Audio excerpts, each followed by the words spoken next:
High বন্ধুরা, welcome back to my channel. আজকে নিয়ে চলে এসেছি কাশ্মীর সিরিজের আরও একটা পর্ব নিয়ে। সারাদিন সাইট সিইং এর পর একটু তো এক্সহস্টেড হয়েছিলাম, কিন্তু সেসব কথা ভুলে গিয়ে আমরা লোকালসের মতন পুরো ইভিনিংটাকে স্পেন্ড করার কথা চিন্তা ভাবনা করি। And this is what I manifested every time. এর একদম হোটেলের নিচেই আমরা বিভিন্ন কাশ্মীরি কালেকশনস দেখছিলাম, কুর্তি, শল আর কেনাকাটাও করলাম। তারপরে আমি একটা দোকান থেকে কাশ্মীরি স্টাইল চিকেন শিক কাবাব ট্রাই করলাম। এরকম রুটি আর রায়তার সাথেই সার্ভ করে। And the best part comes, আমরা বাড়ি থেকেই মাইন্ডসেট নিয়ে গেছিলাম যে পাহাড়ে গিয়ে একবার তো ম্যাগি ট্রাই করবই। যেমন ভাবা তেমনি কাজ, আমরা বাড়ি থেকেই তার জন্য সব জিনিসপত্র ক্যারি করে নিয়ে গেছিলাম। আমরা প্রথমে ভেবেছিলাম যে লিডার পার্কে যাব, যেটা অবভিয়াসলি আমাদের হোটেল থেকে অনেকটাই ডিস্টেন্সে ছিল।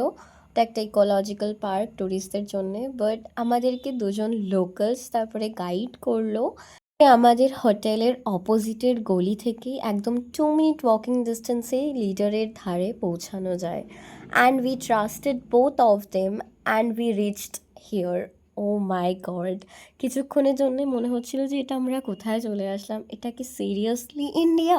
আমার মা এসেই একদম ডেডিকেশন সহ কফি বানানো শুরু করে দেয়। কফি আমরা প্রত্যেকে খাই, খুবই টেস্টি ছিল কফিটা। কফির পর আমাদের নেক্সট স্টেপ ছিল ম্যাগি প্রিপারেশন। আমি এখানে ম্যাগি বানাতে বসে যাই, কিন্তু তারপরে আমার কথাটা বেশি হয়ে গেছিলো কাজের থেকে, তার জন্য মাই হাত লাগাতে বসে পড়ে। তো মা এখানে ম্যাগি প্রিপেয়ার করে আর আমি ভিডিওর কাজ করি। ব্যাস এরকম কাশ্মীরের পেহেলগামের মতন লিডার নদীর ধারে আমাদের ম্যাগিও প্রিপেয়ার হয়ে যায়। তারপরে আমার মাম্মাম সার্ভ করতে লেগে যায়। ম্যাগিটা এত সুন্দর ছিল, সত্যি বলার মতো না। এতেও টেস্টি ছিলই অফকোর্স, কিন্তু মনে হচ্ছিলো ভিউটার সাথে যেন আরও ম্যাগির টেস্টটা বেশি এনহ্যান্স হয়ে গেছিলো।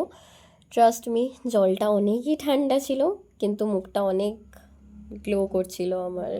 পুরো আইস ওয়াটারের মতন কাজ করেছে আলিয়া ভাটের। যাই হোক, তো এখানে পাড়ার মধ্যে থেকে আমরা আবার হোটেলে পৌঁছে গেলাম। আর বিকেলে আমাদের বোনফায়ার হয়। ইয়েস, সবাই এখানে নাচানাচি করছিল আর আমি সবার ভিডিও করছিলাম। হ্যাঁ, আমিও নেচেছিলাম অফকোর্স। এই দিনটাও দারুণ কেটেছিল পেহেলগামে, আমার কাছে অলওয়েজ একটা বেস্ট মেমোরি হয়ে থেকে যাবে।